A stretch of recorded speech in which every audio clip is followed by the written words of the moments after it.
அனைவருக்கும் காலை வணக்கம். இந்த காணொளியில் எப்படி வெப்பச்சலனம் நம்முடைய குணங்களையும் மாற்றுது அப்படின்னு பார்ப்போம். நார்மலாக குணங்கள் நம்ம சாப்பிட்ற ஃபுட்லேருந்து நமக்கு வருது. அதே மாதிரி அந்த குணங்கள் நம்ம உடம்புல எப்படி இயங்குதுனாக்கா வெப்பத்தை அடிப்படையில் கொண்டு இயங்குது. இப்போது இதுதான் 96 தத்துவ மண்டலம்னு சொல்லி வைப்பாங்க. சூரிய மண்டலம், சந்திர மண்டலம், அக்னி மண்டலம் 3 மண்டலம் நம்ம உடம்புல இருக்கிறதா சொல்லியிருப்பாங்க. சூரிய மண்டலம் சூரிய சக்தி, சந்திர மண்டலம் பெண் சக்தி. அப்போது ஆண் பெண்.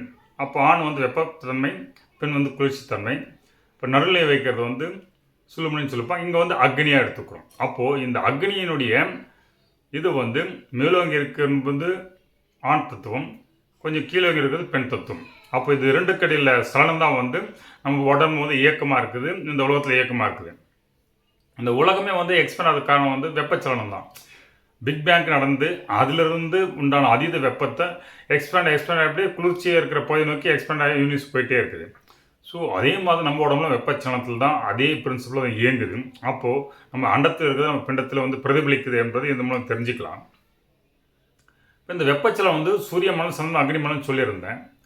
அப்போ இந்த 3 மண்டலங்கள்லாம் ட்ரிபிள் வார்மர் அப்படின்ட்டு இப்போ மாடர்ன் சயின்ஸில் அக்குப்ரெஷர் மெத்தடில் அது ஒரு உறுப்பாகவே கன்சிடர் பண்ணுறாங்க. ஏன்னா அந்த ட்ரிபிள் வார்மர் தான் நம்முடைய உடம்புலேருந்து வெப்பத்தை நிர்வகிக்குது, உடல் வெப்பத்தன்மை நிர்வகிக்குது. அப்போது இந்த வெப்பச்சலனம் நிர்வகிக்கிறது ட்ரிபிள் வார்மர் ஒரு உறுப்பாகவே கன்சிடர் பண்ணியிருக்காங்க. அப்போது நம்ம 96 தத்துவம் சொன்னது எல்லாம் ஒவ்வொன்றா சயின்ஸில் இப்போ கண்டுபிடிச்சிட்டு வராங்க.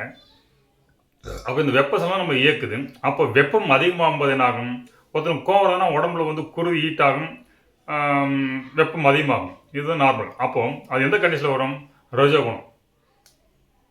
சத்து குணம் இருந்தாக்கா அவன் அமைதியாக சாந்தமாக இருக்கும். அப்போ உடம்புல டெம்பரேச்சரும் அந்த பிளட் டெம்பரேச்சர் சரி, அவனோட நார்மல் டெம்பரேச்சர் இந்த கோவப்படனோட கம்மியாக இருக்கும்.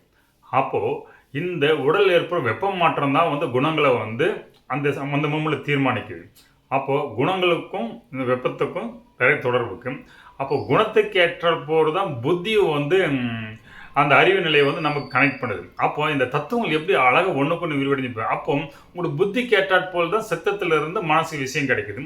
அப்போ நம்ம ஒரு சின்ன தாட் பண்ணுறோம். அந்த தாட்டுக்கு பின்னாடி இவ்வளோ பெரிய கருவிகளும் உடலில் இயக்கமாக இருக்குது. அப்போ இதுக்கு அடிப்படையாக இருக்கிறது வெப்பச்சலனம் தான் அப்படின்ற இந்த காணொலி பார்த்தோம். இந்த காணொலி கண்டமைக்கு நன்றி.